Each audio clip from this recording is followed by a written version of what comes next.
दी दोस्तों, मैं निशा रानी आपके अपने चैनल भाव्य की आस्था पर आप सभी का स्वागत करती हूँ। आज की वीडियो में मैं आपको शनिदेव की कथा सुनाने जा रही हूँ, जिसके सुनने मात्र से ही शनिदेव प्रसन्न होते हैं। तो चलिए शनिदेव की व्रत कथा शुरू करते हैं। एक समय सूर्य, चंद्रमा, मंगल, बुध, बृहस्पति, शुक्र, शनि, राहु और केतु इन ग्रहों में आपस में झगड़ा हो गया कि हम सब में सबसे बड़ा कौन है। सब अपने आप को बड़ा कहते थे। जब आपस में कोई निश्चय न हो सका तो सब के सब आपस में लड़ते झगड़ते हुए इंद्र के पास गए और कहने लगे कि आप सभी देवताओं के राजा हैं, इसलिए आप ही हमारा न्याय करके बताओ कि हम 9 ग्रहों में सबसे बड़ा कौन है। राजा इंद्र इसका प्रश्न सुनकर घबरा गए और कहने लगे, मुझ में यह सामर्थ्य नहीं कि जो मैं किसी को बड़ा या छोटा बताऊं। मैं अपने मुख से कुछ नहीं कह सकता। हाँ, एक उपाय तुम्हें बता सकता हूँ। इस समय पृथ्वी पर राजा विक्रमादित्य दूसरों के दुखों का निवारण करने वाला है, इसलिए तुम सब मिलकर उन्हीं के पास चले जाओ, वही तुम्हारे दुखों का निवारण होगा। ऐसा वचन सुनकर सभी ग्रह देवता चलकर भूलोक में राजा विक्रमादित्य की सभा में जाकर उपस्थित हुए और अपना प्रश्न राजा के सामने रखा। राजा उनकी बातें सुनकर बड़े चिंतित हुए कि मैं अपने मुख से किसको बड़ा और किसको छोटा बता दूं। जिसको छोटा बताऊंगा वही क्रोध करेगा। परंतु उनका झगड़ा निपटाने के लिए एक उपाय सोचा कि सोना, चांदी, कांसा, पीतल, सीसा, रागा, जस्ता, अभ्रक, लोहा 9 धातुओं को 9 आसन बनवाए। सब आसनों को क्रम से, जैसे सोना सबसे पहले और लोहा सबसे पीछे बिछाए गए। इसके पश्चात राजा ने सब ग्रहों से कहा कि आप सब अपने अपने आसनों पर बैठिए। जिसका आसन सबसे आगे वह सबसे बड़े और जिसका आसन सबसे पीछे रह गया वह सबसे छोटा जानिएगा। क्योंकि लोहा सबसे पीछे था और वह शनिदेव का आसन था, इसलिए शनिदेव ने समझ लिया कि राजा ने मुझको सबसे छोटा बना दिया है। इस पर शनि को बड़ा क्रोध आया और कहा कि तू राजा, तू मेरे पराक्रम को नहीं जानता। सूर्य एक राशि में 1 महीना, चंद्रमा 1.25 महीना, 2 महीना 2 दिन, मंगल 1.5 महीना, बृहस्पति 13 महीना, बुध और शुक्र 1-1 महीना, परंतु मैं एक राशि पर 2.5 अथवा 7.5 साल तक रहता हूँ। बड़े बड़े देवताओं को भी मैंने भीषण दुख दिया है। हे राजन सुनो, राम जी को 7.5 आई बनवास हो गया और रावण पर आई तो राम और लक्ष्मण ने सेना लेकर लंका पर चढ़ाई कर दी, रावण के कुल का नाश कर दिया है। हे राजा, अब तुम सावधान रहना। राजा कहने लगा, जो कुछ भाग्य में होगा देखा जाएगा। उसके बाद अन्य ग्रह तो प्रसन्नता पूर्वक चले गए, परंतु शनिदेव बड़े क्रोध के साथ वहां से सिधारे। कुछ काल व्यतीत होने पर जब राजा को 7.5 की दशा हुई तो शनिदेव घोड़ों के सौदागर बनकर अनेक सुंदर घोड़ों के सहित राजा की राजधानी में आई। जब राजा ने सौदागर के आने की खबर सुनी तो उसने अपने अश्वपाल को अच्छे अच्छे घोड़े खरीदने की आज्ञा दे दी। अश्वपाल ऐसी इच्छा लेकर अच्छी नस्ल के घोड़े को देखकर उनका मूल्य सुनकर चकित रह गया। तुरंत ही राजा को खबर दी गई। राजा ने उन घोड़ों को देखकर एक अच्छा सा घोड़ा चुनकर सवारी के लिए चढ़ा। राजा को घोड़े की पीठ पर चढ़ते ही घोड़ा जोर से भागा। घोड़ा बहुत दूर एक बड़े जंगल में जाकर राजा को छोड़कर अंतर्ध्यान हो गया। इसके बाद राजा अकेला जंगल में भटकने लगा। बहुत देर पश्चात राजा ने भूख और प्यास से दुखी होकर भटकते भटकते एक ग्वाले को देखा। ग्वाले ने राजा को प्यास से व्याकुल देखकर पानी पिलाया। राजा की उंगली में एक अंगूठी थी, उसने वह निकालकर प्रसन्नता के साथ ग्वाले को दे दी और शहर की ओर चल दिया। राजा शहर में पहुंचकर एक सेठ की दुकान पर जाकर बैठ गया और आपको उज्जैन का रहने वाला अपना नाम वीका बतलाया। सेठ ने उसको एक कुलीन मनुष्य समझकर जल आदि पिलाया। भाग्यवश उस दिन सेठ की दुकान पर बिक्री बहुत अधिक हुई। तब सेठ उसको बड़ा ही भाग्यवान पुरुष समझकर भोजन कराने के लिए अपने साथ ले गया। भोजन कराते समय राजा ने आश्चर्य की बात देखी कि उसका हार एक खूंटी पर लटका हुआ था। वह खूंटी पर उस हार को निगल रही थी। भोजन के पश्चात कमरे में आने पर जब सेठ को कमरे में हार नहीं मिला तो उसने यही निश्चय किया कि सिवाय वीका के यहाँ पर कोई और कमरे में नहीं था, अतः अवश्य ही उसी ने हार चोरी किया होगा। परंतु वीका ने हार लेने से मना कर दिया।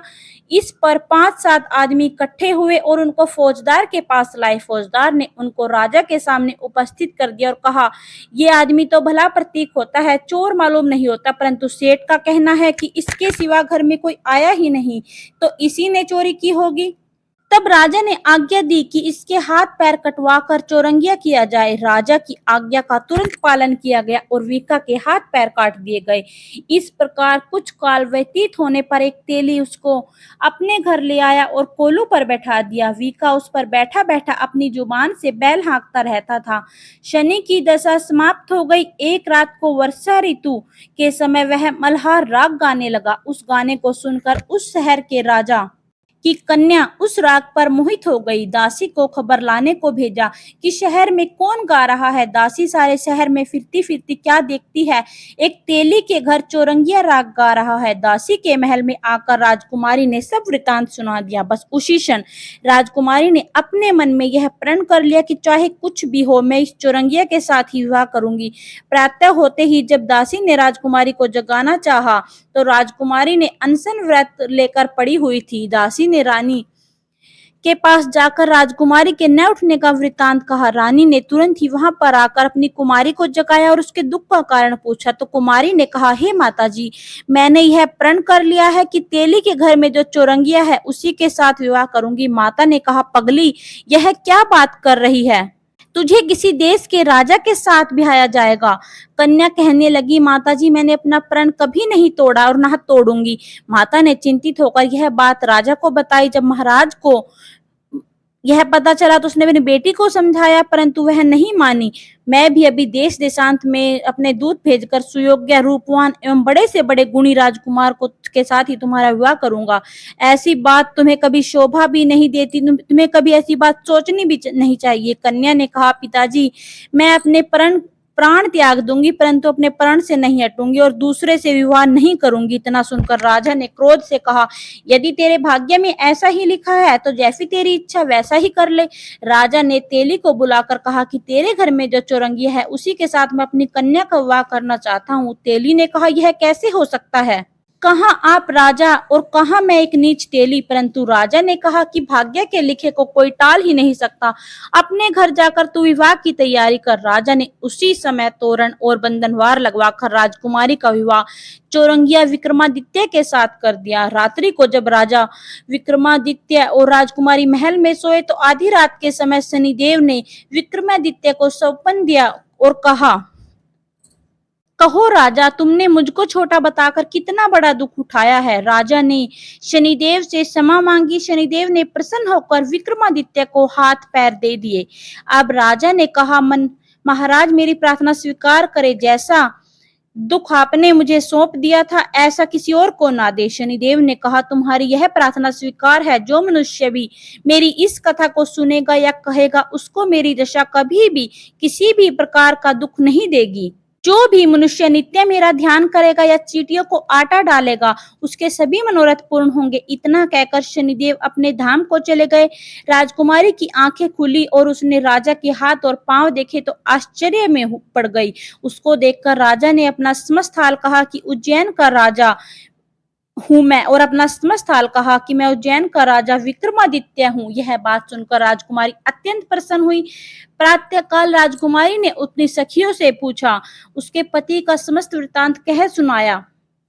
तब वह प्रसन्नता से सभी बात सुनाई और कहा कि ईश्वर आपकी मनोकामना पूर्ण कर दे। जब उस सेठ ने यह सुना कि वह विक्रमादित्य के पास आया है तो राजा विक्रमादित्य के पैरों पर गिरकर क्षमा मांगने लगा और मैंने चोरी का झूठा दोष लगाया था, अंत में मुझसे जो चाहो दंड दे दो। राजा ने कहा, मुझ पर शनिदेव का कोप था, इसी कारण यह सब दुख मुझको प्राप्त हुआ था। इसमें तुम्हारा कोई दोष नहीं है, तुम अपने घर जाकर अपना कार्य करो। सेठ बोला कि मुझे तभी शांति होगी जब मैं तेरे घर चलकर प्रीतिपूर्वक भोजन करूंगा।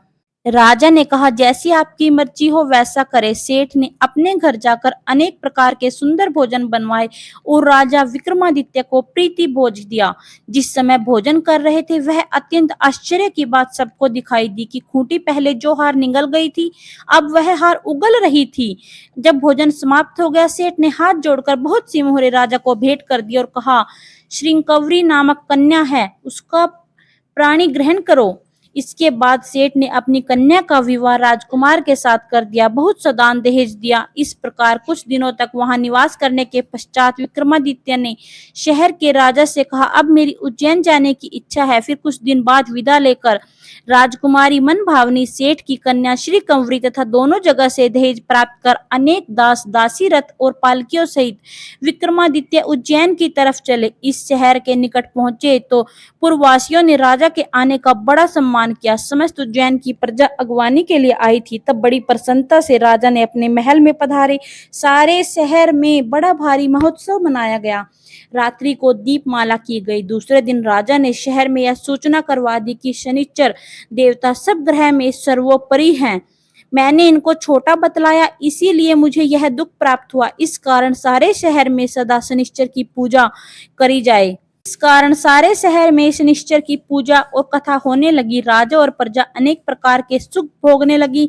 जो कोई शनिश्चर की इस कथा को पढ़ता है अथवा सुनता है और दूसरों को सुनाता है, शनिदेव की कृपा से उसके सब प्रकार के दुख दूर हो जाते हैं। शनिवार की कथा को शनि के व्रत के दिन अवश्य सुनना चाहिए या फिर शनि जयंती पर इस कथा का सुनना अत्यंत लाभकारी होता है और शनिवार के दिन इस कथा का सुनना भी अत्यंत फलदायी होता है। तो प्रेम से बोलिए शनिदेव महाराज की जय। तो दोस्तों, ये थी शनिदेव की कथा। यह कथा आपको कैसी लगी कमेंट करके जरूर बताएं। अगर आपको हमारी वीडियो अच्छी लगी तो वीडियो को लाइक और चैनल को सब्सक्राइब जरूर करें। फिर मिलेंगे एक नई वीडियो के साथ। तब तक के लिए नमस्कार, जय माता दी।